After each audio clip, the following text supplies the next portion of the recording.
Folks, what's up? We are live. I'm here with actually now I have some I actually promote other artists. If you see my guest list of street artists, but actually I go back as a DJ way back in. My name is DGL7, as you probably know. Sometimes you see me on the turntables and stuff up in here. But I'm very excited because this Saturday I'm doing a show with actually brother right here, right? He's a rapper, and we're gonna actually have a little discussion. He's also political in some ways. I like his style, and I decided to bring him on to not just promote the show, also his own work, and to just find out more about his activism and and some of his music too. So, why don't you introduce yourself? Go ahead. All right, thanks for having me, Al. My name is Mikal Amin. I'm a hip hop artist, educator, and writer in Brooklyn. I run programs through the Brooklyn Academy of Music for high school students, but I also run independently my own work under Fresh Roots Music. So, a lot of the work that I do on a regular basis is in the community, primarily with high school students, young people, college age students, helping them with creative writing, theater, usually around issues that are important, that matter to them, which range from a whole gamut of things. And that's pretty much what I do in the easiest nutshell. Okay, so I'm gonna actually share. Is it all right if I share your Instagram page on the screen right now? Yeah, please. Okay, so I'm gonna share this for a second. Let me what happened? Okay, there's give me a second. I brand. Okay. Wait, give me a second. I have some kind of like I opened the sidebar and I gotta figure out how to close it. What happened here? Okay, I don't even know.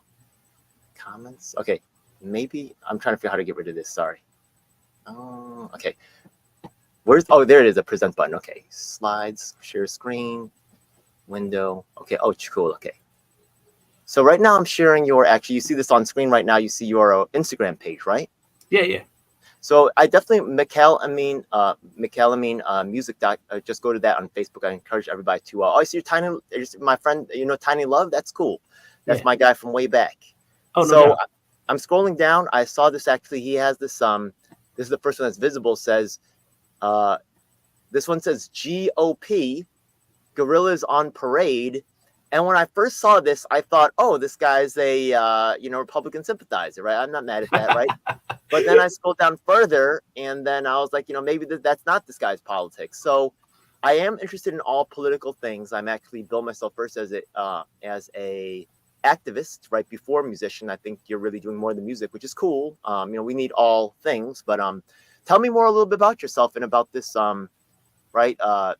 What are your politics and how does this interact with your music and all that? Yeah, absolutely. So, it's funny. So, the song is called GOP. The name of myself and DJ Mr. Mayday, who actually is an activist. He's actually a part of the Socialist Party.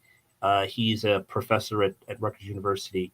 Neither one of us are just so it's clear. We're doing this for the hashtags are for marketing purposes for Antifa, but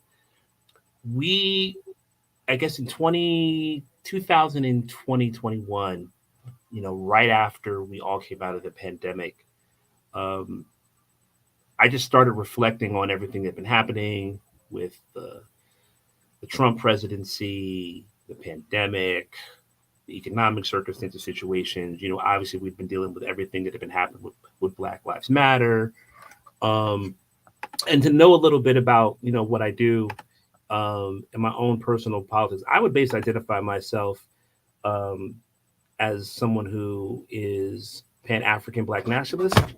I don't have any immediate affiliation. I don't have any group affiliations, but that's where my philosophy is at. Cool. I like that actually. Yeah, I'm not really. Thank you. I'm not really affiliated with any political party at all. My boy Mayday, though, he is a part of the Socialist Party, and he is a labor. Is that PSL? I don't think so. Thank God.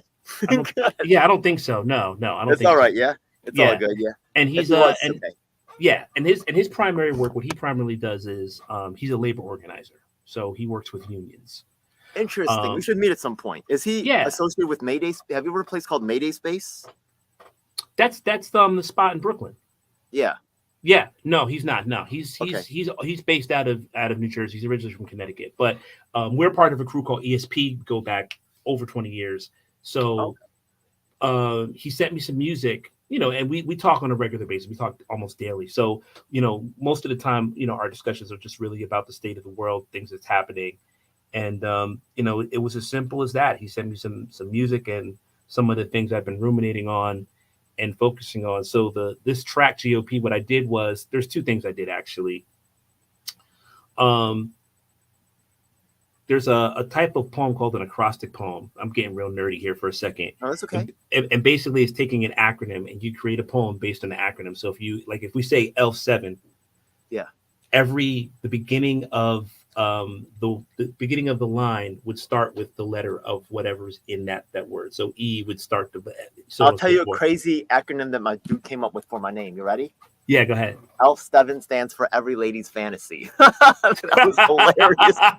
Yeah, you know what? I gave up That's your some whole old line, school. right? It would be a Yeah, whole line. That's that's hilarious. some old school ages like ladies love Cool James. That's LL Cool J. You know what I mean? But yeah, Yeah. yeah, that's a little different. But that's a little different. But so I got this. So like I said, I'm an MC. I'm a writer. And I always want to do something interesting and cool when I can. So I also am really inspired by a dope MC. I'm sure you know Pharoah Monch. Um, Could do it, know he, him, yeah. yeah, and he did a dope song on his one of his more recent albums called Hate. And what he did was he did a personification um, rap. He personified um, a white supremacist uh, person, right? So I decided, okay, cool. I'm basically going to quote unquote personify someone from the GOP. And the song basically just breaks down, you know, it's them talking about themselves, but it's revealing just like the injustice and the inhumane ways in which they look at the world and look at citizens and people.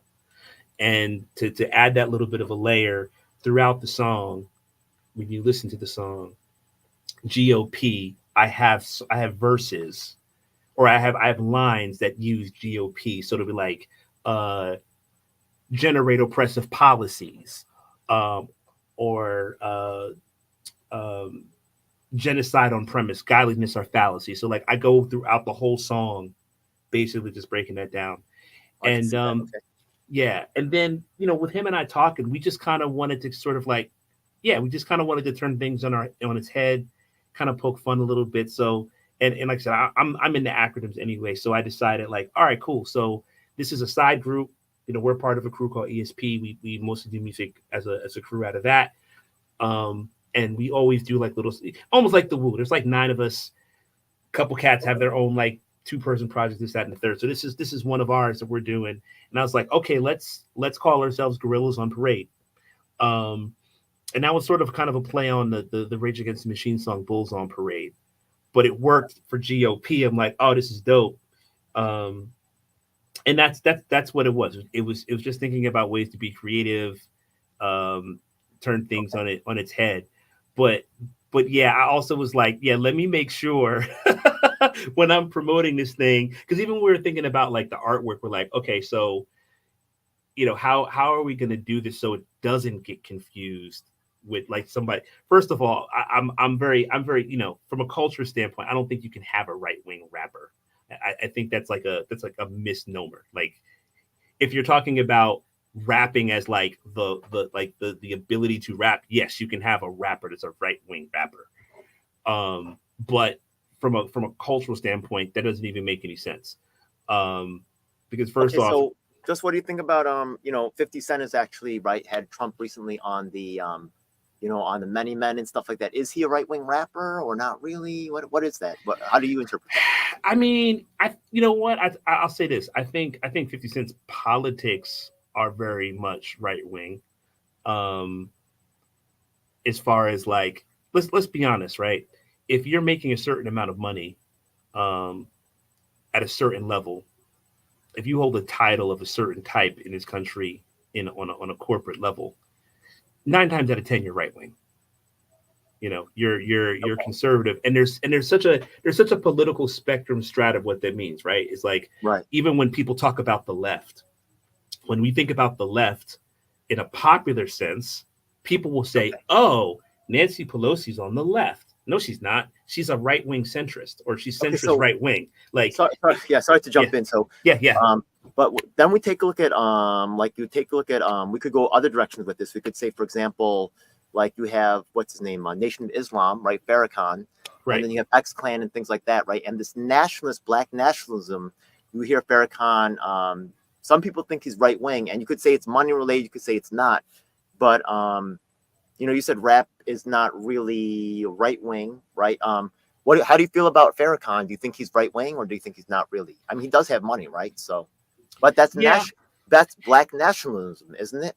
And isn't also like a lot of times socialism and communism kind of like against nationalism? Well, so this is where things get very complex, right? So I That's why think I'm actually glad to have this conversation with you because not a lot of people are ready for this, but you right, are, and right. I'm excited. Yeah, I'm yeah, yeah, excited. yeah, for Let's sure, go. for sure, for Let's sure, go. for sure. You know what? I think that someone like, Minister Farrakhan, and when we're thinking about ideas of like sort of like a supremacist thought, right? Now, first off, let's back all the way up and think about oppression power dynamics, right? Okay. Um, and thinking about how I define things of oppression, racism, things that it only can happen in a power structure, right? So like I can hate on you, or trying to think of another example, like yeah, like I can hate on someone, but I don't have any like systemic power to like implement the ability to sort of like eradicate their existence, or like impact their their their job status or things like that. Like I don't have the ability to inflict laws that will take a community. So we can talk about on an individual basis about in terms of like hate, but oppression comes from a systemic power.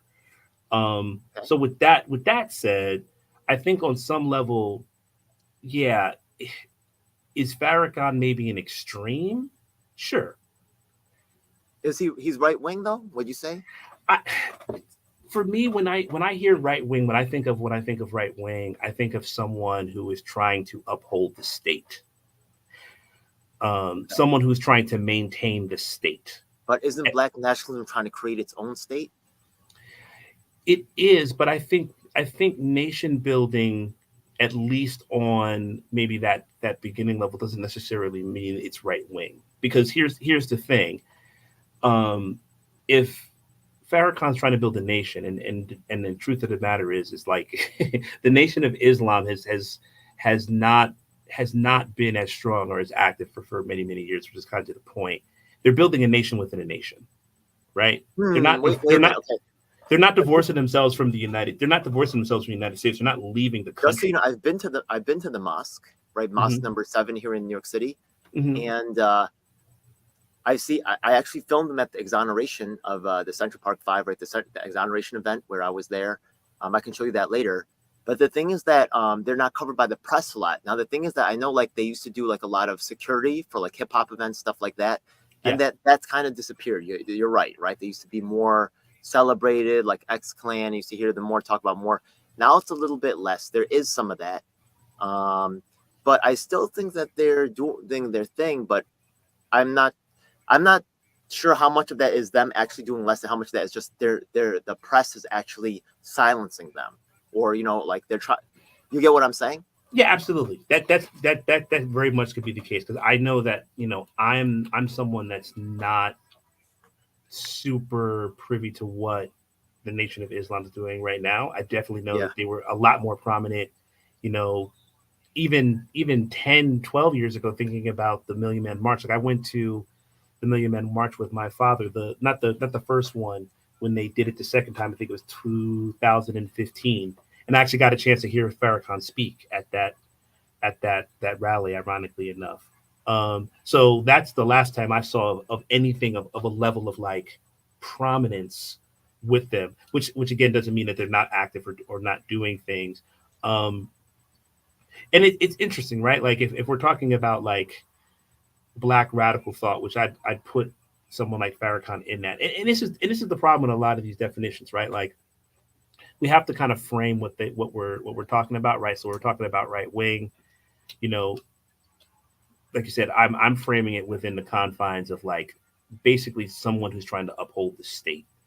And for me, the state is someone or not someone, but it's basically like the powers that be. So when I think about Black Power movements, say the Panthers, say BLA, when I think about them and they're talking about nation building, they're not talking about we're looking to create a state that is going to oppress other people.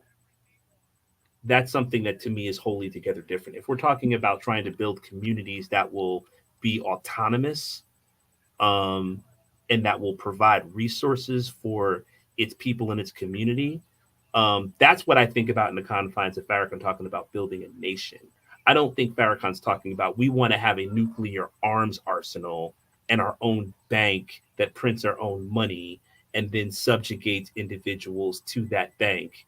And then we're going to put, you know, Islam in schools and only Islam. I don't think that's what Farrakhan is trying to do. I think what Farrakhan's trying to do I is, just got triggered for a second because I swear to God, right? Yeah. yeah, Harriet Tubman was supposed to be on the $20 bill. Why hasn't you remember that? They said I do remember that. $20 bill. And then Yeah. what happened? Why? You know, Right? What happened? you know what? I don't Why know. Why couldn't I- they do that shit? That's ridiculous, man. I don't know. But to be honest with you, me personally, my man, like that was such a patronizing thing to me. It's like, you know what? But why we gotta have all right? Yeah, but like Yeah. I do feel you on the patronizations part, right? But now, right, the money's still all white people on the faces. So the thing is that we still using, right? We should be included. But here's my Yeah, question for you. It's Here's not my nothing. question. Yeah, go ahead. I feel you. Yeah, like you know, the Nation of Islam is still using money with all white faces. They still Yeah. using all that. yeah, So, of you know, course, like of course. they of don't course. want. I think they should. Maybe they don't have their own money, but I could see a reason for them to want their own money. You know what No, I mean? I feel that. I feel that. I mean, yeah. yeah. I'd ask you this question. What if you could have the choice? What would be better, right? And I'm all for representation. It has its place. I'm all for acknowledgement. Has its place. But if you had a choice of having Harriet Tubman, right, on the $20 bill, or a reparations plan that was created that all indigenous people of the United States, black and brown people that were um, brought to this country, Okay. any other impacted um, individuals of non-European descent, to have percentages of all of the money that's being taxed, or programs that would allow for to establish financial literacy, allow those individuals that I just named to get health care for free for them, for their families. Like what so for me when You're covering a lot of crazy ground right now. It's because I gotta you're covering too many things fast because I got a whole bunch of things to tell you about. Let me tell you the free Medicare. Let me cut the Medicare for all thing right quick since that's the most recent one, and tell you about some of the crazy stuff that happened. Just to mention one more thing is before I get to that is I have an interview with Elijah Shabazz, who actually is the voice who speaks on the Gangstar album. Which one is it? What's the one that had the I forgot which album it was. Give me a second. Moment of Truth, I think it was. Okay. Yeah, it was Moment of Truth. Yeah, he's actually speaks on that album, which is pretty cool. Anyways, okay, let me tell you which is crazy about this. I actually will show you the footage right here. There's actually the Medicare for All march, right? I was actually one of the organizers for that for the march right here in New York. But this is nuts, okay? There's a guy right here. Let me bring it up over here. This is just so insane, okay? This is how racist these people are. I can't stand them, right? I no longer support Medicare for all, right? I know maybe that sounds insane. I'm sorry, man. Wait till I show you this though. I think you'll get it though real quick. Yeah. Okay. Yeah. Okay. So where's this? Okay. You see this right here? Okay. This right here. Okay. This I don't. Oh, the thumbnail shows Lee Camp and Antifa rapper named Awkward. I don't know if you heard of him. You heard of him? Wait, is he from Portland? No, he's from New York. He's, AWKWRD. You can look him up. Yeah. I haven't heard of him. He actually has some tracks with Smith and West like that, or maybe Helter Skelter type. One of those crews, whatever, right? Yeah. Okay. Not saying, but here's what's nuts though. Okay. The thing is that he's buddies with this guy called Lee Camp, right? Yeah. And then in this video, you can see it starts off. I believe in Medicare for all. Okay, this right here is actually Superius. He was on the Sugar Hill Gang? He wasn't the Sugar Gang, but he was on the Sugar Hill labels. Melly Mel was on there, Pioneers, right? Yeah, I think, was the Fat Boys on Sugar Hill? Maybe, I'm not sure. But, Grandmaster Flash Furious 5, the real OGs from the game, he was also on that label. He was known as Superius, and he also called himself the Surgeon General of Rap, okay? Here I am with him and Rodney Stone, okay, from the Funky 4+1, the first rap group to feature a to have a female member with a female and a male members together, right? The first co-ed the rap group in history, right? Yeah. Mm-hmm. Okay. Yeah. You could see me here with them, right? Yeah. This is their song right here. You might have heard it. Check it out. Can you hear it? Yeah. You've heard the song before, right? Yes. It's a classic, okay? So what happened was that me and these guys were and Superius, right? Rodney Stone was part of his own tour. We were meeting with him, right? We were talking about him being about it. Me and Superius were bumped off the program so that Lee Camp and Awkward could be on the bill because, right? Yeah. Yo, what? Yo, I'm telling you. And the thing is that I've actually been poor, right? Yeah. And the thing is that, right? Lee Camp is a millionaire, right? Yeah. And the thing is that I've worked for a pulmonologist, a neurologist. I've worked in multiple hospitals, right? Yeah. But they didn't want to hear from me, right? Unfortunately, the movement is run by these celebs and these whack ass, you know what I mean? These there's definitely white supremacy going on. And they thought we were expendable and they're going to have a rapper there. While they kick off a guy. This guy was here. Superius was there when Spoonie G laid the first rap in hip hop history, right? Yeah. And they kicked us off the program. Yo, what? Yo, that's why, like, I would support, Medicare for all, but unfortunately, that movement is all doctors and elites, and a lot of white supremacy and actual victims of the system are being trampled on and not listened to. So, right, while I would support, and our concerns are not being addressed at all, and I challenge any of the organizers to this day, I challenge you to have a discussion with me. They're scared. But I have all the receipts right here. I got mad. A lot of the other things you talk about, I got receipts for too. So this is nuts, bro. I just want let's take it back for a second. I just want to get to this is really to really understand you. So tell me where your background in hip hop really started, right? I'm old. I'm like 48, right? Yeah. I don't know how old you are, but we all start like listening to rap at different times, right? Yeah. When I started listening to, I think I first started listening to like Busy B. I'm Bismarcky, not Busy B, Bismarcky and Public Enemy. Those are the first rap groups that I really got to hear. Where did your rap journey begin? What's the first Yeah, for sure. And we're the same age, brother. We're the same age. I'm 40 cool. Pretty much I'm 47. So we're getting into the whole bio. Let's see. So I grew up in New Jersey, Northwest New Jersey, and very small ass place called Hopatcon. My dad was a teacher as well, but he taught in Newark, New Jersey. That's where my actual, like, my grandparents, my uncles, my aunts, cousins, that's where he grew up and was from.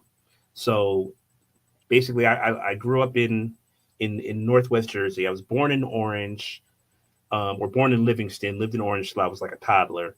So I don't really have memories of that. But most of my immediate family on my dad's side was from Newark. So that's important because where I was growing up, hip hop was not a thing.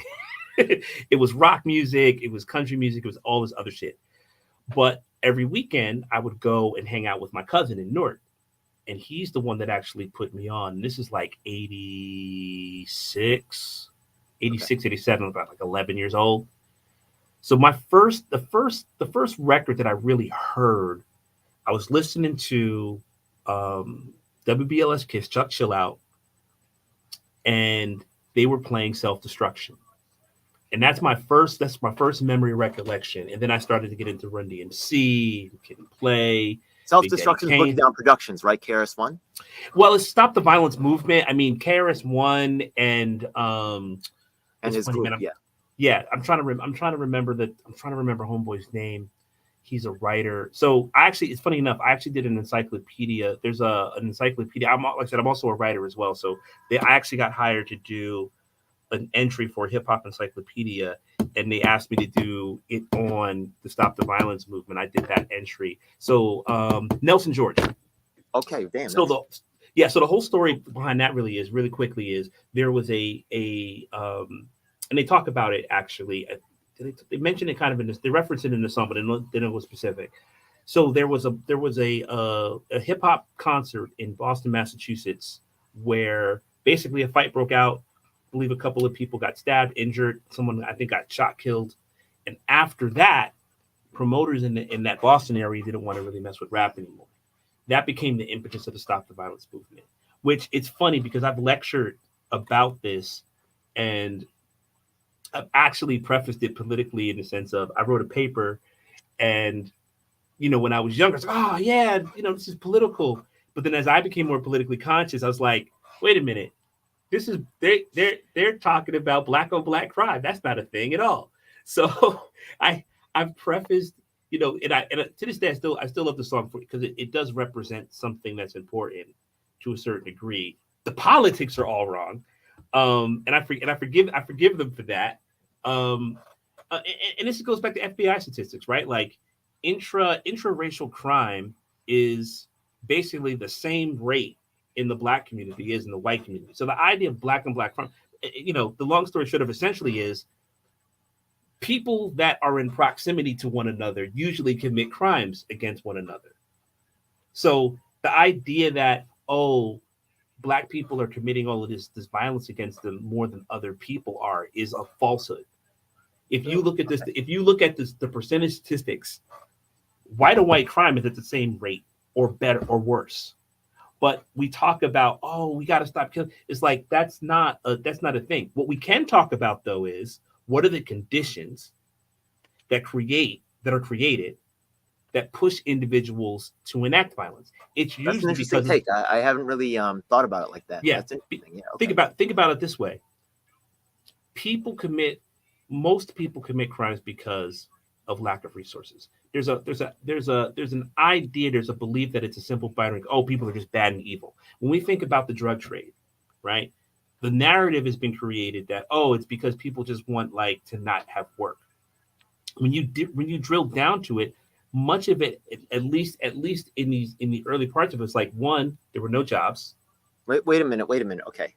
Yeah. So what you're saying, we're going down a whole rabbit hole right now. I love this discussion. I don't want to jump too because we could go all night. I think it was going to be a long relationship. I think you actually. But there's a saying that power corrupts. Absolutely. So you're saying they have lack of resources, but the people who have the resources have the power, and then it corrupts. So right? Isn't it true that also people with resources are gonna maybe get tempted to? You get what I'm saying? So you said, yeah,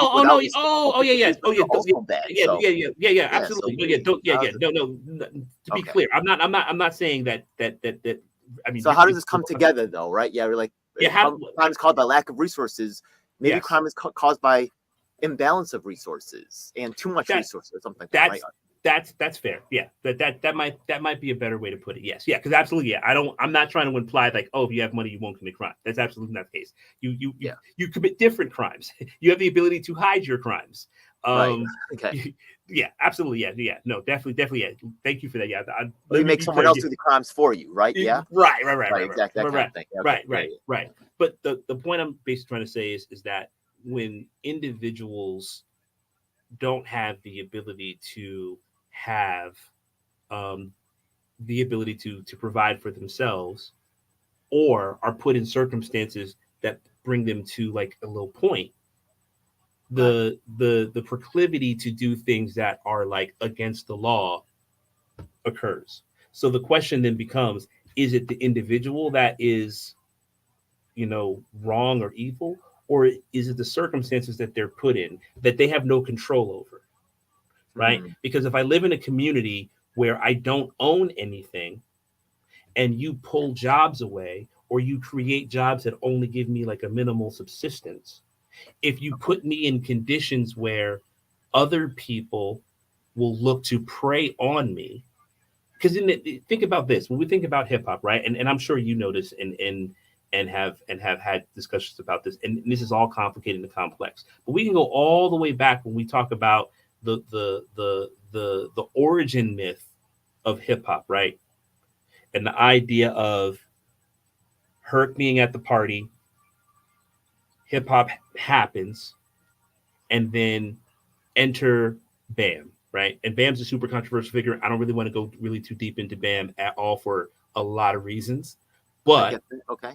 but what we can talk about, because it's become something that's kind of been fixed, right? And this is complex, right? Is that the gangs that were going on at the time, and we can even talk about this on the West Coast. We can even talk about this with Pyru's, Bloods, Crips. They were at the beginnings, at its early stages, they were protection groups because individuals were coming from other parts of other areas to kind of fuck with their friends, their neighbors, their family members. So gangs were more of a protection. They weren't like, oh, we're trying to become this like gang enterprise. That comes like way later in the story. But the only story that we hear is like, oh, gangs are just a bunch of kids that are violent and they just predisposed to just want to hurt and injure people. It's like, no, go all the way back and think about the South Bronx, where there were very few stores, there was very few places to get food, there wasn't a lot of work, so you have a lot of unemployed people, depressed, upset, doing drugs, drinking alcohol. You have circumstances where people are like, hey, we don't have stuff in our hood, we're going to go over to this hood and get their stuff. And it's like, you can't come over here. That's our store. Okay. So actually I do this is really more finding about you, and this is finding about you, but Yeah. It's all fascinating. I think like this could be even a whole nother video, but I just want to actually dig once again, right? So we found out more about your beginnings of the hip hop, right? You're listening to Chill Out first right there.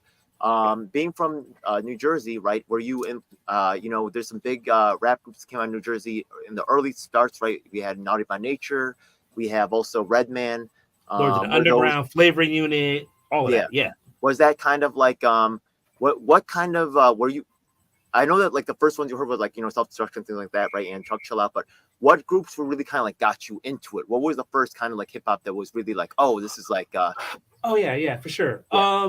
I would say honestly, the and this was like my early influences. The artist that really got me to rap was Tribe Called Quest, was the Native Tongues. Yeah. And the reason being, again, because I definitely prescribe to which some people now consider once again a myth, or wasn't true, or like it was made up. But I definitely prescribe to the idea of keeping it real, and you had to represent who you were, where you're from, right?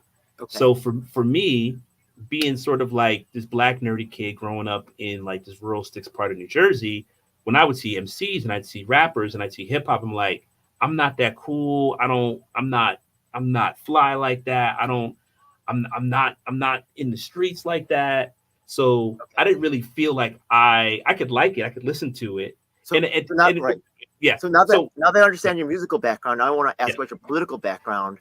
Yeah. I know you said self-destruction, kind of like you were already thinking politically. What's kind of like your really start of your political formation ideology? Where did that kind of start? Wow. Well, it's funny. I think as I think about now, it probably started when and it sounds so cliche, but it's the truth. It started when I read the autobiography of Malcolm X when I was maybe 16, 17. Okay. That's what really got me thinking about the state of the country. And I was experiencing racism, but to really understand this idea of like connecting to other Black people, even beyond the United States came with me reading the autobiography, because that brought me down a rabbit hole that ultimately led me to reading about the Panthers, and things like that. And I started I'm to, just seeing who's calling. Just give me a second. I'm so sorry. Yeah. yeah, let's go. Sorry. Who's this? I'm sorry. You got the wrong number. I didn't order anything. Sorry. I didn't order anything. Yeah. Sorry. Yeah. Someone gave my number. Okay. Yeah. I mean, like, I started to read things from Omiya, and that's what really got me further along, fast forwarding into my early mid-20s. I started reading Fanon, and, that all of those things are really what kind of like drove me to think about, Okay. these ideas That's good to know. of Pan-Africanism. Yeah. So before I asked you about I think before you mentioned like your ideology says like Pan-Africanism, right? Anarchism, Mhm. things like that, right? Now it's actually interesting because sometimes, right, there's different schools of thought within those particular channels. I know you said that Malcolm X was very influential to you. Is there anybody else that's really influential to your particular political thought?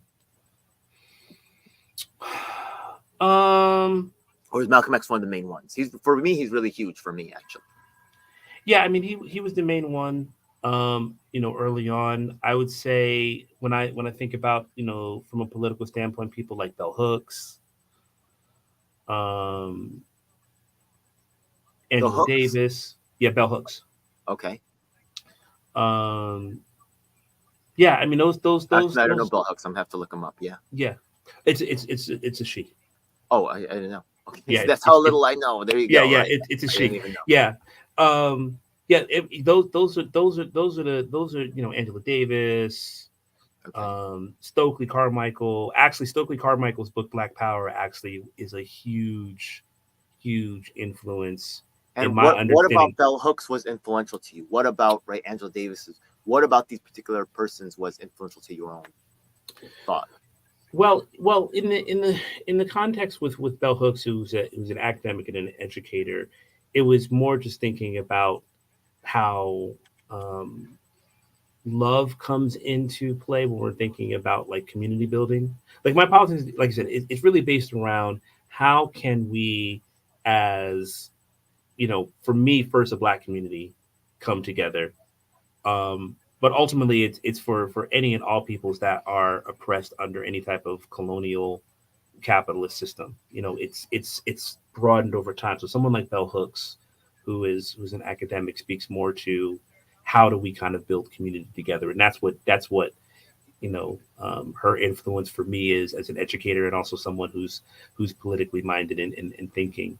Um, Stokely Carmichael just really just specifically with Black Power made me understand that ultimately like what we need is to be self-sufficient, to be autonomous from this larger structure of the United States, but also to in order to do that we all need to be connected and have a political understanding on how we're going to relate to one another in the Black community, how we're going to relate to other communities that are also oppressed.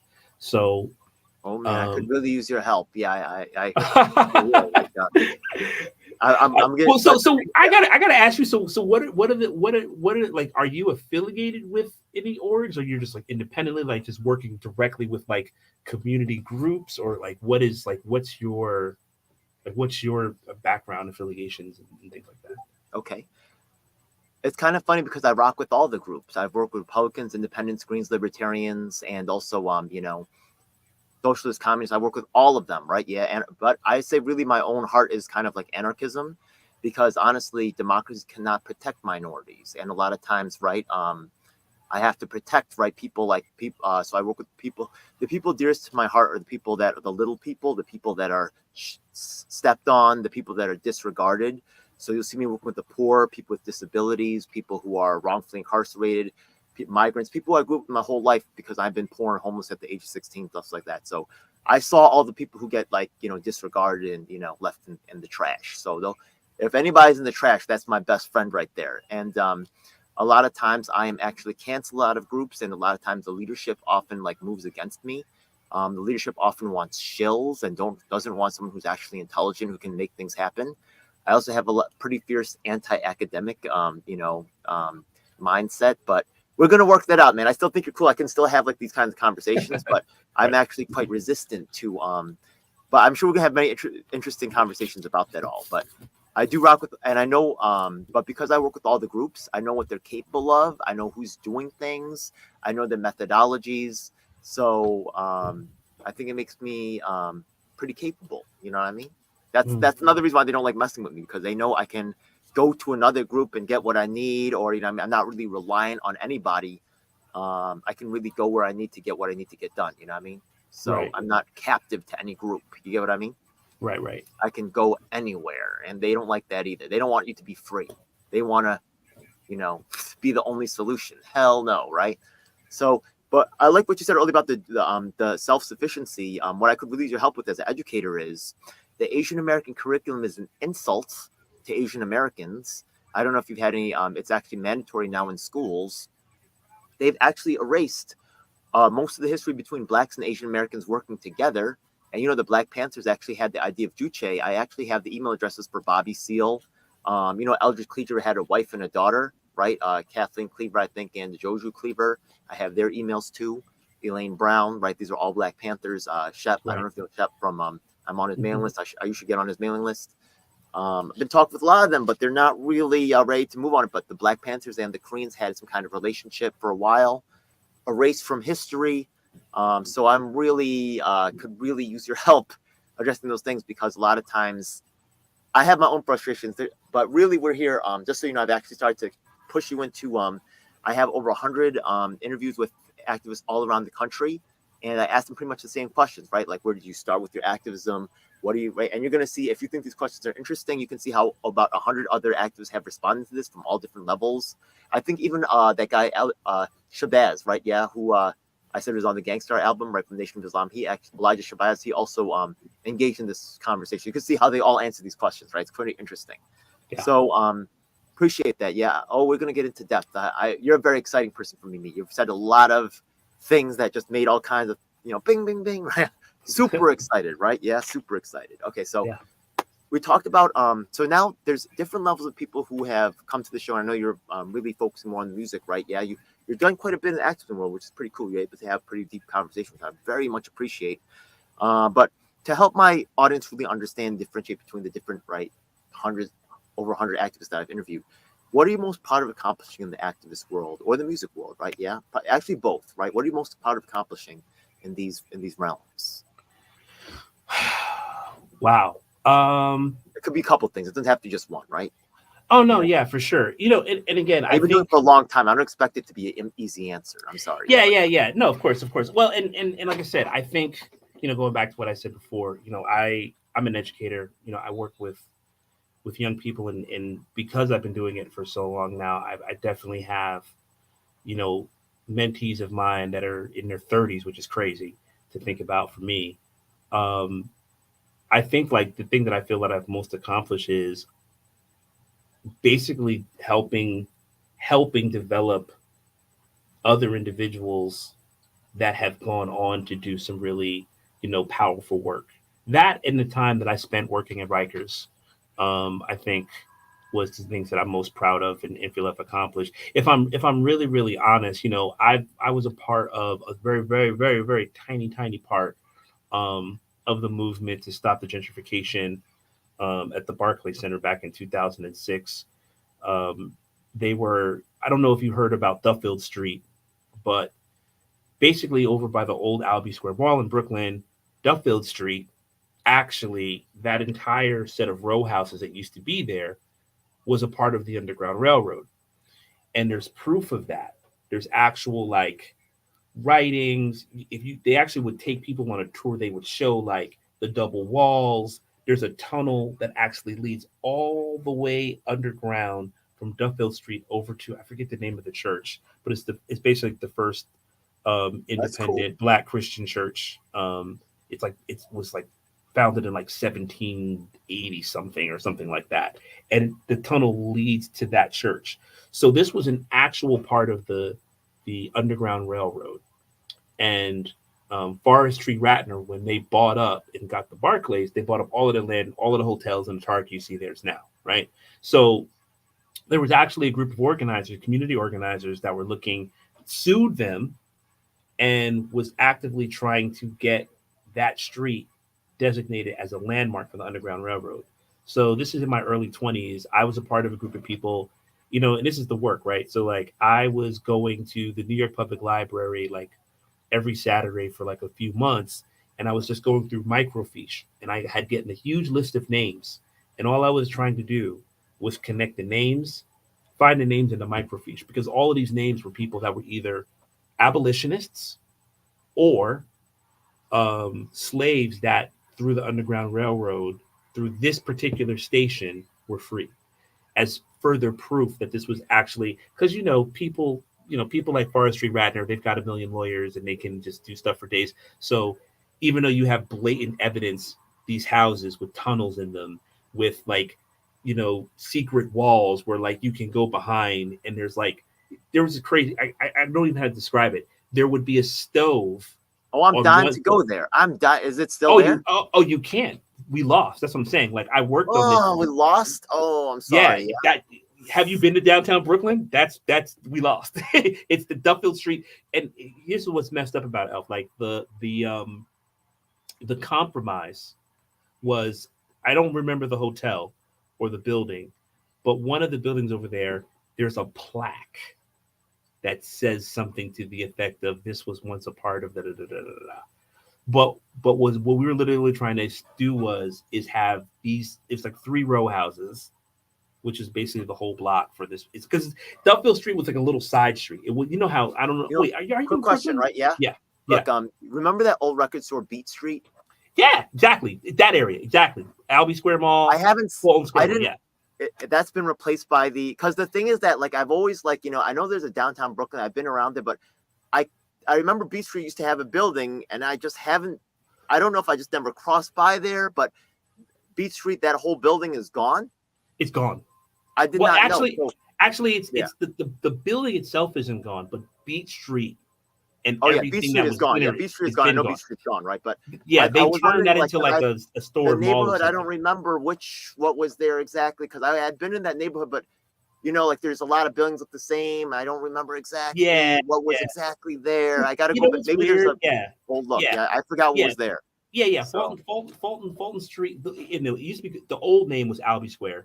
Then it was called Fulton Street Ball. That's the Albee Square song by Biz Markie. So yeah, I've been in the Albee Square Mall way back in the day. But that mall area, it's like it's one of those weird areas where it's like right in between like Red Hook and downtown Brooklyn. So it's not like it's kind of like in between neighborhoods. It's like, I don't remember what was there. Like I have to, maybe there's like, hopefully there's a Google Maps from way back in the day that I could go back there and see, because I don't remember what was there. I really don't. Like it's been too long. Like I forgot what was there. Like I have no idea.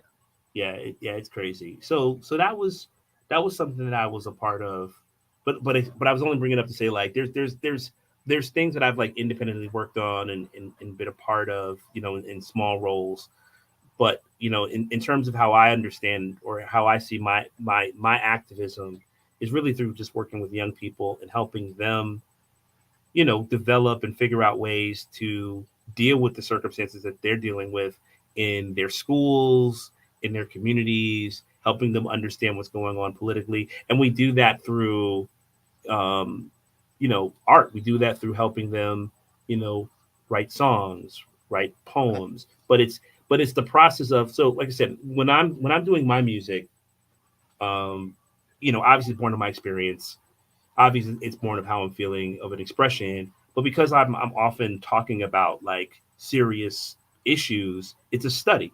So when we're thinking about art, sometimes we don't think about art. We think about art like, oh, I feel a ways, so I'm going to write a song, or I'm going to paint a picture, or I feel this, so I'm going to dance. It's like, yes, that's art. That's, you're creating something.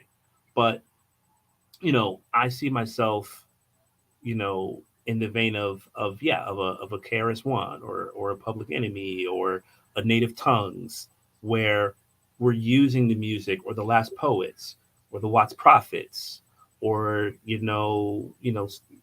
music that Marvin Gaye's made, or okay, so that sounds like a good segue to like what are you most proud of accomplishing musically, right? Maybe it's like teaching other people music, or maybe like you had a put up together a really dope show, or maybe you had an ill Oh collaboration. wow, yeah. What is There's a couple. There's a couple. To be honest with you, my first solo record. I think I'm super because I never thought I would. is You that a know, single or an album? it's an album, The People's Verse. It's Okay. called The People's Verses. 2008 is. I mean, I've been recording music with ESP long before that, but personally, my personal accomplishment that I'm most proud of was that record When you mean because recording with ESP, who's that? Your producer? so remember I was saying at the beginning, me and Mr. Mayday, that did this new record. Well, the record's called May's your America. DJ, right? Yeah, he's my DJ. He's also Okay. an MC, but our crew Okay. is ESP. So Okay. yeah, so we started a crew like 1996, 95.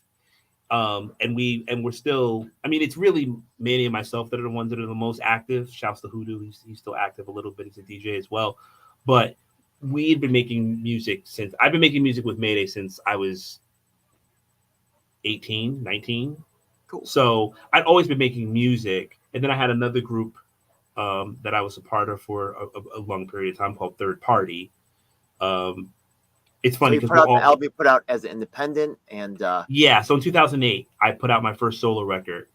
Okay. So I'm super proud of that. And then the other thing is I've been fortunate enough to travel overseas and perform. So touring internationally has been something that I felt very Where'd you go proud to of. Japan? Not yet, not yet. The We're only overseas. Europe? so I've been to Europe, been to Africa, been to Asia, Cool. been to Okay. South America. I've toured Brazil twice. I've mostly been in Europe, but That's nuts. That's cool. I've also traveled and performed in Zimbabwe, Mozambique, Swaziland, and I have performed in Kathmandu in Nepal. That's amazing, bro. That's really Yeah, amazing. Yeah. yeah. So I've been very Cool. fortunate with that. But those are the two, like right off the top things that I could say like I'm most proud of in terms because and like I always try to put it in the context of people like and I feel like only a certain like you're the right age like you understand like we come from a time when hip hop was not considered what it is now. It Yeah. wasn't considered the world's music. It It wasn't was it's supposed to be considered. a fad. It was It's supposed bad. to be like, Right, it's going to be over in 5 years. right, They're right, just talking. It's nothing. Yeah. Like right. And so are you native New Yorker or like where are you from originally? I'm actually from upstate, a place called Batavia, which is actually a small. Some of my high school friends went cow tipping. That's how rural it is. But I came Yeah, here like around 2000. So we have a similar background, right? Because I was also like kind of the country outside New York City. But I came here in my 20s, right after college, and then I started in the birthplace of hip hop, and I just never looked back. I was just here, you know. I was gonna say so then you know my story. That's basically the same thing. It's like I grew up in this small rural area, went to college in Poughkeepsie, New York, Okay. and met ESP in college. And the first thing we said was like, as soon as we graduate college, we're going to New York. We're going to start doing our stuff. But I'm saying that really quickly because for me, the context of is like I grew up at a time where the only people that I knew that did hip hop were either from Newark, like my cousin. Like my cousin's the one who, you know, he's rest in peace. He's long since passed. Al Tariq. He taught me how to rap. He's the one that showed me rap. The El Tariq or No, okay. no. That's all right. He's just Al Tariq. He's just this, That's yeah. all right. Just But another but El but Tariq. Right. yeah, another out, yeah. He never. The funny, the sad, and it's not even funny. It's sad actually. He was a better rapper than me. He passed when he was 21. He died. He drowned. He'd been a way better rapper than me, and The he first never got MC it. crew that I ever DJ'd for, his name was Kindu. Actually, he's dead. He got shot. So, Oh yeah, wow. but yeah, just what's crazy is that the we came up in the same era. Like when you came to New York City, right? Yeah, when we were in college, that's when Nas came out. That's when Wu-Tang came out, right? Yeah, Biggie dropped while you were in college. Right. We really share a lot of similar experiences, right? So, really, when you're in college, that's when the hip hop went boom and went crazy. Yeah. Right. And you know, so to come from where I came from, and also, yeah, to your point, there was no such thing as independent like rap labels. Like you didn't put out a record on your own. Like you got signed. Like in high school, there wasn't a Raucous Records. There wasn't, Yeah, there yeah, in wasn't high a school, Def yeah. Jokes. You know what I mean? So here am I, ciphering in hallways with my cousin and writing raps on notebooks and stuff. But in the back of my mind, I'm like, Def Jam's not going to sign. Why would Def Jam sign me? Yeah. I'm this 15-year-old kid, and mind you too, I didn't have the confidence or this or whatever you want to call it, the swag or whatever you want to call it. And by that My time, rap cousin might did. be over, and rap might Right. be over, right? Yeah, Like, yeah, who yeah, knows? yeah. Yeah. My cousin definitely did because he was from Newark, so he was definitely on some like, yeah, I'm gonna go get found and signed, da da da. He was a dope basketball player, all of that stuff. I was just like, oh, this is fun for me, and I would love to be a rapper, but I'm Yeah. like, I'm looking around, I'm going like, Sony Records is not gonna sign some kid from like the sticks of Jersey. You know what I mean? Like that's not gonna happen. Like that wasn't a thing that I could process in my brain because it just wasn't a thing until I get to college and all of a sudden Raucous Records pops up and all these fondling records with Bobitos in New York and pops up. I used to work at Raucous Records, just so you know. Oh, get out of here! Oh, that's dope. You know what I mean? So like in college was the first inkling of like maybe we could do something.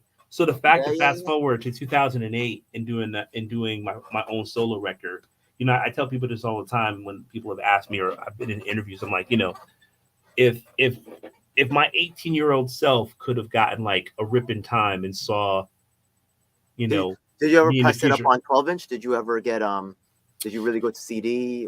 How'd you really Did you ever We get put it distribution? on put it on CD, Okay. independently, just distribute it. We did press up ESP vinyl though. We did do an ESP vinyl, Okay. and I pressed up another record. So I did a record. So my other crew or the other group that I was in, third party, one of the MCs, he goes by Rabbi Darkside. He's Sam Sellers. Okay. When we toured Brazil together with a really dope DJ and producer named Sajaza. We did a record with several Brazilian hip hop crews while we were there. It's called Skills to Take Brazil. We pressed up that vinyl. We have 45s of that. Yeah. But yeah, most of the records. Sadly, the way things have gone now, I haven't actually pressed physical copies of a record since. That's all good. Yeah, it's mad expensive. It's 2050. mad heavy shipping and all that stuff. Like, I'm glad that the Yeah. era is over. But I'm still trying to do my first album, so maybe we could do something. Yeah, that's cool. I need some help. Like, get it. I got too busy with some stuff. But I would still love to put out my first one. That is huge. Yeah. Do you have your first album out? Are you come out the second one? Have you put out a second one or? Yeah, I put out a lot of stuff since 2008. I have I have two full-length solos. I've done 5 EPs. Oh, Yeah. damn. All right. Yo, Yeah. respect, man. I'm still trying to get out my first one, bro. Okay. One of these days, man. One of these days. It's real. It's real. It's not. It's Respect. It's I tough. feel you. That first one is probably the toughest one to get out, right? Yeah, it was tough. So you can actually, if you want, you can check all it. And this is also for people out there. You can check all of my music at FreshRoots.bandcamp.com. So it's fresh like groceries, roots like reggae, FreshRoots.bandcamp.com. So you can check all of my records that I put out. As me, Mikal Amin, or back in the day used to go by Hired Gun. More too much nerdy trickery for folks, but all of my music is there, and this is the latest project. The Murdica is going to be out in October. So, yep, there we go. I'm gonna show you this on the screen right now, folks. Check it out. Yeah. Yeah. I know no one's gonna do it, but do it, folks. All right, check it out. I'm not really a big influential guy, but if I can, I'm gonna do it. Yeah, like this is cool. I'm check it out. I appreciate the love, man. I definitely appreciate the love. Gotcha. But yeah. So if you scroll back up a little bit, okay, and the one that has all of the books on it, that's the first album. That's the People's Verses. But like you can see, like I did a single COVID-16. I released that during the pandemic. Wait, quick question. Why 16? So I always like to play on words. So what was it called? COVID-19, right? It was COVID-19. Yeah. Are you turning the 9 upside down? Yeah. I So don't know. Okay. no, not upside down. It's 16 verses, 16 bars. Oh, I got it. Okay, I Yeah. got it. So COVID 16. So yeah, it's funny. My wife says this to me sometimes. She's just like, you you shit's a little too smart. Like you're doing too much. You Because know, it is what it is. You got to be who I'm you are. You're yeah, man. authentic. That's the first thing. Yeah. Well, you know what? It's going back to influence. I've always Pharaoh Monch, Is that Nas. one of your biggest influences as a rapper? Yeah, for sure. Yeah, for sure. I mean, I would say my top five influences personally as a rapper, like not my favorite rapper, but my influences because I love Kane. Big Daddy Kane is like my all time personal favorite MC. But I wouldn't say that I'm directly influenced by him. Okay. But my top five influence, I'd say, are Tribe Called Quest, Nas, Pharaoh Monch, Guru Gangstar, and Pasta News from De La Soul. Those are the if there are five people that I would say like What do you say? What do you say for Gangstar? Oh, you say Guru from Gangstar? Guru from Gangstar. Okay, Yeah, okay, my bad. Okay. yeah. With a very special asterisk shout out to Chuck. But I only say Chuck just from a political standpoint. But like I don't really rap like Chuck. But Okay. in terms of just like really using your music as a message, like so much of my music is really focused on that. Like I would say my second record, not the People's Versus, Nice Guys Finish, is probably the first record that I did that wasn't overtly political. Like it was super personal. All the other records, most of it is me talking about some type of, social issue or just dealing with my experience as a black man in America. And I love that record. I love that record, but it's very different from most of my other records as far as just like content. Like I'm usually talking about some type of yeah. Let's check it out for a second. I'm just tempted. Say, hey, baby, let's get away. Rolling Stone traveling man, yeah, I had a plan. And one involved you a red stripe and a tan. I've been a few places with a mic in my hand. I've seen a few faces, been to a few spaces, but not enough time spent amongst just you and I. Lines going to funk love choking. That's pretty cool, man. All right, I'm definitely gonna check more of that out. Yeah. Yeah, for sure. Just give you a little sampler right there, folks. You got to go get it. What's up? All right. So yeah, that's so cool. Okay. So now I'm gonna go on to the first part is really understanding you as an artist, understanding you as an activist, right? The second really half, I really try to really help other people that are learning to become activists and all this other thing, right? So what do you think are the most effective things that activists can do? Well, I would say this. I think that it really depends on what you're trying to do or what I get that teaching is important, right? But what are you teaching? Right, because it is important to pass. I agree. That's one of the most important things you can do. Definitely got to have a succession line. Yeah, for sure. But besides that, what are you teaching them? Right? Yeah, teaching them what though? Well, so when we're dealing in the classes that I'm dealing with, we're really thinking about mostly what's considered counter narrative, right? So it's not a political education in the sense of like teaching them, say, Pan-Africanism or teaching them socialism or anything like that. What it is more about is like looking at the social conditions and the circumstances that either they're in or that they personally see and having them really break those things down and then thinking about solutions. So like one of the programs that I was a part of is called Ciphers for Justice. It ran for about 7 or 8 years. This is the program that I did that actually went into Rikers and worked with incarcerated youth. It wasn't the only thing they did, but it was one of the main things they did. We actually worked with high school students throughout New York, but part of the work we did was also with incarcerated youth.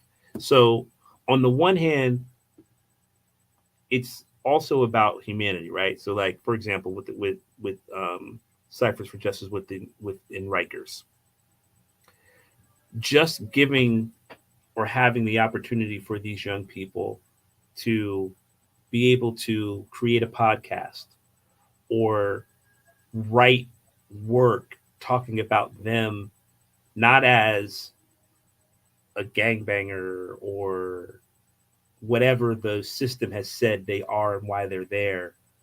Many of them were fathers, sons. They were rappers. Some of them were writers. Some of them wanted to be teachers. Like they were any. I met so many young men there that were so many things other than the fucking number that they were, or whatever the fucking case supposedly that they had. So for me, activism also is in a way of like, how do you help people restore and maintain their humanity? Because that I think is most important thing that we have to think about, and we're thinking about in all of these issues. All of these systems are doing things to take away our humanity, right? It's dehumanizing us, right? So for me, I think that's probably one of the most important things we can do, or that you can do, in my opinion, as an activist. It's like, how do you restore one's humanity? How do you maintain one's humanity? Because that's what these systems are ultimately trying to do. And they're doing it in every single shape, form, fashion, right? They're not just putting bodies in jail, but they're also disconnecting us from, relating to one another through like the internet and digital media. They're also making us think about consuming things and prioritizing material things as opposed to like relationships with other people. Because we know, right? Like if I talk to you and you talk to me and we find a bond, right? And we find something in common, then maybe, yeah, there might be ways that we can help one another, right? And thinking about this theoretically. And if I'm going to help you and you're going to help me, well, then that leaves less room for somebody else to come in and have some like negative impact on my life or my circumstances. If we create community together, then guess what? Other people can't impact us in the same ways as they could if we were apart and separate, I right? think that's a great answer. Yeah, to really help people to really redefine right for themselves, right, rather than let society, right, or like the oppressor define who they are. I think Yeah. that is a big part of it. That's pretty cool, man. That's Yeah. an interesting answer. Yeah. Yeah. All right. So my show is really also here to help people that are really sometimes they are looking for activists or they need to become one themselves, right, to try to help with their issues. Sometimes the people go into organizations, right, to try to get help with what they're doing, and sometimes they find that the organization's not really helping them the way that they want, or sometimes they feel like so how do you, also, like, maybe you've also, right, it's good that you've also been a teacher. Sometimes you run the program and then tries to divert your program and run it into another direction. So how Mhm. do you think of the best practices for organizations to make sure that they're addressing the needs of the individuals that are attending the program, but also not falling off the original mission? Yeah, I for think sure. the most important thing that really coming from is the perspective of the person who comes to the organization is looking for help, and because I think that's really the one who needs the most help. Right? They're in the position of least power, and I'm here to help people with the least power. Right? So they're there. They came to the organization for help. Um, what can they do to really get help for themselves? Right. Well, I'd say this. I think any organization that does not center themselves in the people that they're looking to support is already going to be faulty. I think it's tough if there are individuals that are dependent on those organizations in some way. If you work for that organization, I would say that's a question of your own personal ethic of whether or not you want to continue working with that organization. That's really it, and I think that's what's tough, right? It's we're in these circumstances where, and I feel We're you so what you're. similar that that's exactly my problem with Medicare for all. Exactly, right? They Well, stop and the that's actual poor right, people. right, They and stop the that's people they're supposed to serve, and they're bulldozing them, right? Yeah, yeah, yeah, yeah. So yeah, I yeah, left. yeah, So I yeah. No, left. That's right, right. exactly And I that's was going to funny. bring up that exact example. I was like, you know firsthand, like, the Yeah, problem is that there's organizations that, because I was going to say, I totally agree with you. I think that there is very much um a white supremacist idea. You remember Occupy, right? yeah. For me personally, this is my view, my opinion. So I'm not trying to sit here and say that I have data or anything like that about this. So I submit that my opinion might not be correct. But I was there at Occupy. I visited several times. Um, I was inspired by Occupy Okay. until all of a sudden this sort of like egalitarian equity, okay, there's the people's mic and all this stuff. Slowly it just started to be a bunch of like white dudes and white women. And then it was like, oh, we're going to do this now. And you saw the hierarchy happen, right? You saw the vertical structure happen. And I was like, okay, this ain't going to work now. Like, it's not going to work. Because before it was like, hey, listen. It was open space, but it's not open no more. Now some people are more equal than others. No way. Yeah, never. Right. Yeah. Right. So for me, and I don't want to throw a crazy left curve over here, but no pun intended.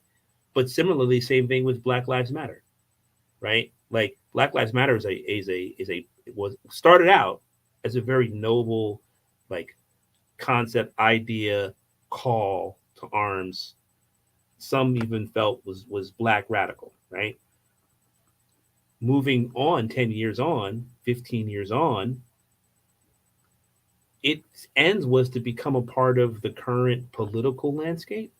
And what has that done? Like, how has that ended up being effectual, right? You just basically did all of that work. You got all of these people organized, all of these people, quote unquote, radicalized, talking about defunding police, abolition of these racist systems, to only turn around and just look for elected offices. So, and now we're in Trump America. So what was the point? Like, how did that do anything?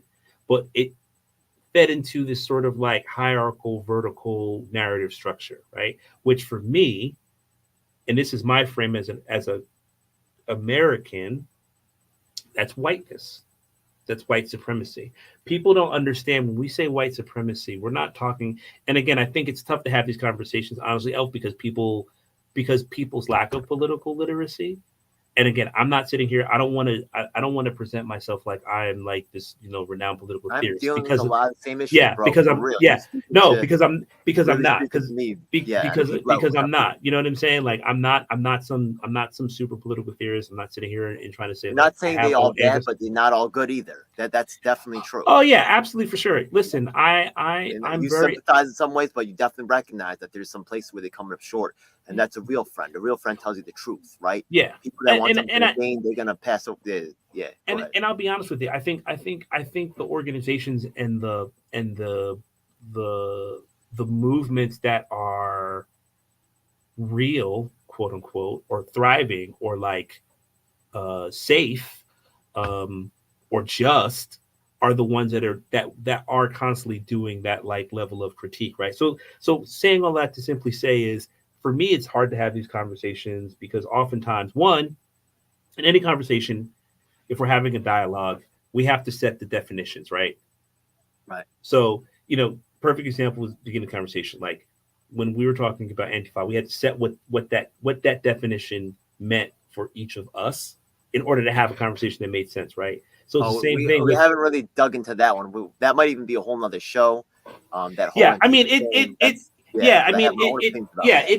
mean, to me, like I said, it doesn't have to be, like I said before, like the idea was to kind of use the hashtag as a way to sort of like bring kind of like people into sort of like look at the thing. Like I don't have. You definitely have some bona fides, man. You definitely go back. Your activism goes back. So you may even have hung out with anarchists before, the whole before the 2010s. I feel no. When did Trump become in office? Right? Yeah. Trump came in office 2016. My memory's bad. Yeah, 2016. But before like before the early 2010s, right? 2015s, right? Yeah. You probably had some touches with the anarchist movement, stuff like that, right? I feel like around not necessarily when Trump became in office, but a little bit before then, I feel like the academics kind of took over and kind of like sucked there's some white supremacy, just like you said at Occupy, right? Yeah. I feel like there was some amount of that also took over the Antifa and anarchist movement, but I think you probably see things a similar way because you do recognize when these things happen also in the Black Lives Matter, and it happened to a lot of organizations. This hierarchy kind of happens, and it shouldn't happen in the anarchist movement, but it did to an extent, not in all the factions but the ones that you see on TV are often just a caricature of there's a lot of people still in there that have the right intention. I don't directly know anyone personally that identifies in the very specific idea we're talking about as anarchist, like as part of an organization or anything like that. I think the only time I've interacted with someone that identified directly as anarchist probably was when I was visiting Occupy. You ever go to Food Not Bombs? No. Oh, they have a spot in the East Village. They actually there was a place called ABC in El Rio. There's a place called Star Bar. You might actually get to perform there at some point. Yeah, I know Star Bar, because Star Bar is what we're talking about before with the Mayday space. Like that's they're connected. I've actually performed there before. I thought you might have, yeah. Yeah, I've performed there but before. I think yeah. I'm actually blackballed by them, which is also interesting, right? Yeah. So oh, that's all good. Okay. Don't worry about that. Yeah. Okay. Hey, it is what it is. Another show. Don't worry about it. Yeah. Another show. Another show. Exactly. This is way too deep. But but go ahead. No, but simply saying, like, just to kind of like pin down the point.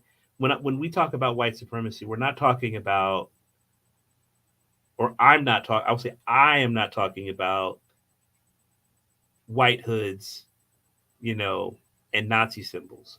I'm talking about exactly what you were talking about when you were asking for help or making me aware of how the Asian American curriculum has been erased, and these ideas of a connection and a collaboration between Black movements and Asian movements. Oh, they're erasing it. They're erasing that history. Exactly. And so to me, when I say white supremacy, that's what I'm talking about. This idea that there are individuals that are rewriting history. The idea that I love quotes. Because this is great, because we're from the same era. So like that's one of the things when we're in person.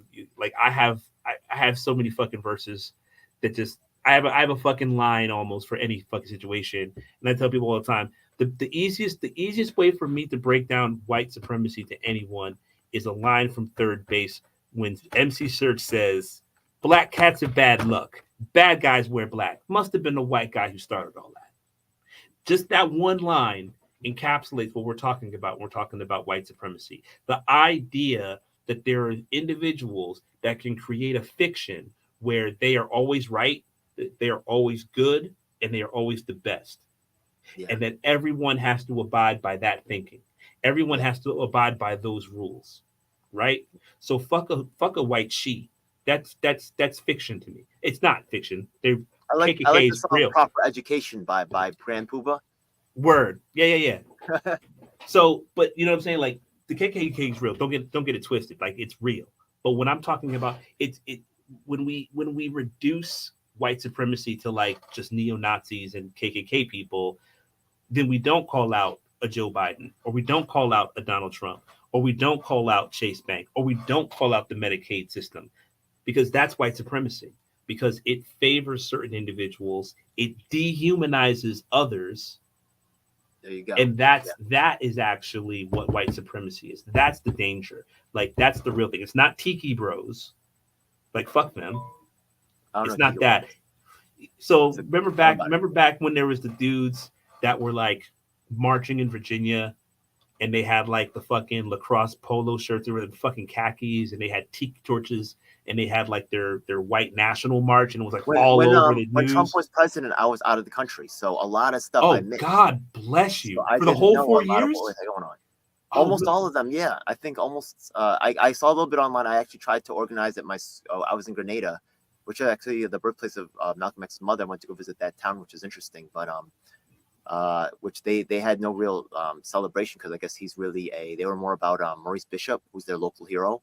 Okay. I guess Malcolm was more, but I told them that was significant anyways. But the thing was, I tried to organize at my school because I heard about the Muslim ban, and I was like, yo, this is too far, man. You can't ban a whole religion from flying, it's too much, man. But I missed a lot of, tiki torches, and people said all this stuff. A lot of people are anti-Trump, but I really don't know so much about it because I was doing other stuff in another country at the time. So I missed so much of it. I don't know. You listen, man. First off, you missed a hell of a time. And but people are probably anti-Trump, and I don't really know or understand because, right? Like, I don't really understand when people are so anti-Trump because I really missed a lot of it. And I've been so busy doing other stuff. Some of the stuff he says are still concerning, but I really missed a lot of it, so I really don't know. Listen, I'm about to find out though. I think he's gonna win. We're gonna see. I hate to say it, but it feels that way. Listen, man, Trump.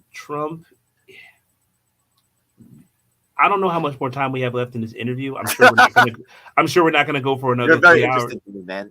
Yeah. It's actually just it's actually the questions are pretty much all preset. Yeah. So we're just about done. Usually after this point, right, I could ask you the same questions from a music view, but I'm really more concerned about you as an activist. And the last questions are, what are you? How can people? We have your Bandcamp. Yeah. I showed the Instagram, right? Yeah. Mikal Amin music, right? Yeah, that's the Instagram. Do you have your own website? Do you have anything else? Any other social media? That's follow things like that. Right now, that's the best place to get everything and anything right now. Okay, and then I guess the last question in the interview is, now that they have your contact information, besides this Saturday, what's up, folks? Come to Future of Fresh. That's Bushwick Public House. We're gonna both be together. It should be a good time. But what other projects you got coming up in the future? You got a singles coming out, albums dropping. What's up? Yeah, bro? So what do we have to look forward to?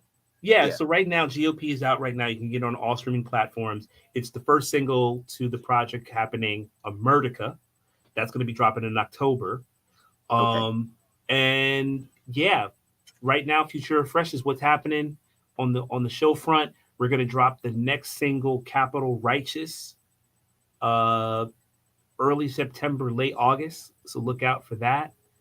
And that's really what's going on. I'm doing, we didn't even get into the stuff that I'm doing writing, but I write for an organization, Words, Beats, and Life, which is a DC-based hip-hop organization. Write blogs for them called The Counterbalance. Just dropped some new stuff there talking about Project 2025 and breaking at the Olympics. Those are the 2 op-ed pieces I just did. Oh wow, that's interesting. We have so much to talk about. Oh my God. Man. Yeah, tons of stuff. Well, tons of stuff, man. So I plan on just for my folks who's watching. I plan on doing some stuff with this guy. So, in terms of future plans, right? Yeah, I definitely, if things go my way, you're gonna see us doing some future shit together. There's no way this guy's too fucking cool. There's no way that I'm gonna let this guy get away. This guy's fucking awesome. I'm loving this shit. So. I know a lot of my people that watch me fucking hate Antifa and shit like that. It's just a label. It's fucking take it easy. I'm an anarchist, whatever. But I stand with all people who's shit on in the garbage, and all the sides respect me. Republicans respect me. Democrats respect me. Independents, Queens, Libertarians. I got haters in all the groups too. You know what I mean? But they know my body of work, so I'm very excited. But my really core philosophy is anarchism. I'm gonna tell you right now. So. Not that I don't believe in any government, but I protect the people that get shit on in the minorities, and democracy does not protect minorities. Yeah. Oh well. So that's basically the interview. Now we can just I could go offline, or we could just we could do it off air. We could just we could do it as part of this. Anything else we want to talk about, right? Yeah. Actually, I'll end the live stream because all the questions are the same. But I do want to stay around and talk with you a little bit more. We could do another show or whatever. But I'm fascinated by you, man. We can definitely have time. I got a little bit of time. I definitely got some stuff I got to do. But we're gonna talk offline.